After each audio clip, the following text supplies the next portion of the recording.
Hello guys, ayan nagluto po tayong pinakbit ngayon. Wow!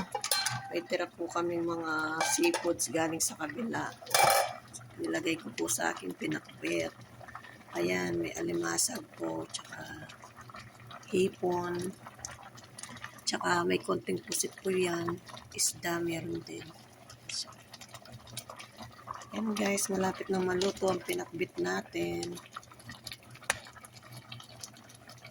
Para di masayang yung gulay natin, dinuto ko lang pinakbit yan.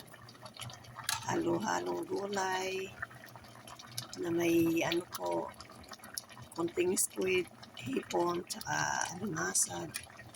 Tsaka may konting isda po yan. Yung kung galing sa kabila yan, marami po kasi pagkain ng Friday. Pinamigay sa amin. Ayan, nirep lang namin po. Ayan, sinaw namin sa gulay ngayon.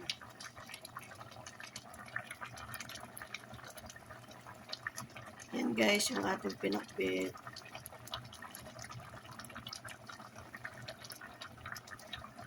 Thank you for watching guys and God bless you all. Thank you for Ingat po tayo watching. palagi. Bye!